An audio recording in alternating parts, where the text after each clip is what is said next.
Magandang araw sa lahat mga kabasketball, at kung bago ko nga lang pala sa channel na to ay mag-subscribe ka na at pindutin ang notification bell. Ngayong araw ay makakaharap ng Gilas ang national team ng Angola. Ngayon kaya ay makakaisa na kaya ang Gilas sa kanilang ikalawang laban at sa kanilang makakasagupa na Angola. Dito nga ay pinapangunahan ito ni Bruno Fernando ng Atlanta Hawks. Ang height nga nito ay 6'10". He play a power forward and center. Maaring ito yung maging kabantayan ni Abay o kaya ni AJ Du.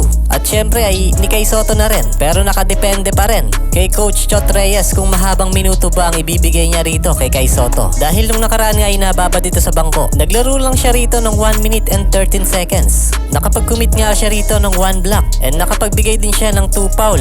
And matapos nun ay no other stats na nga at binangko na nga siya rito ni Coach Chot Reyes at hindi na nga siya ipinasok hanggang sa matapos yung game. At mas pinili nga niya magbantay itong si AJ Du at Junmar Fajardo para dito kay Karl Anthony Town. Maganda naman yung naging depensa ni AJ Du dahil buong game, dahil tumira lang siya ng 5 of 16 dito sa field. At syempre ay napabilib nga itong si Karl Anthony Town sa kanyang kabantayan na si AJ. Sa ganda ng pinakita ni AJ Du, walang duda na isa siya sa key player ngayong FIBA World Cup para sa ating national team. Sobrang halaga nga ng kanya naging depensa dito kay Kat. Sa kanyang stat ay 7 points, 5 rebound at 3 of 3 pa sa field with 2 blocks. At dito nga sa makakalaban nila na Angola ay medyo physical ang laruan nito, lalo na tong si Eduardo Francisco. Noong nakaraan nga ay meron nga itong sinagasaan na Italian player. At bukod kay Bruno Fernando na dapat nilang bantayan, ay meron ngang Malakairi Irving itong Angola. At ito nga ay si Childi Dondao, isang 5'6" na point guard. Sobrang liksi nito at may pagka-shooter. Noong nakaraan nga ay pressured ang Italy rito pagdating sa third quarter dahil hindi nga sila makalayo dito sa Angola. At pagdating ng fourth quarter ay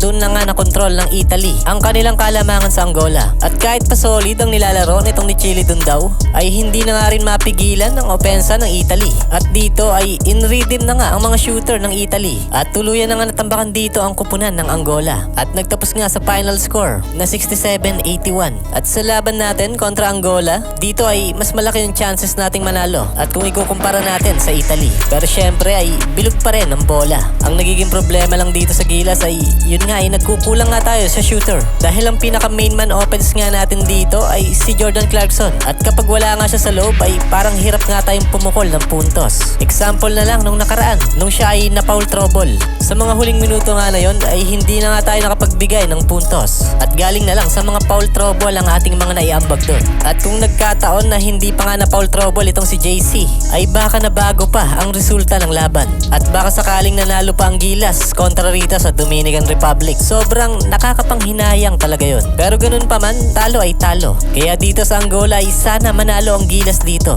Magbigay lang ng iyong komento at opinion at babasahin natin yan at pag-uusapan.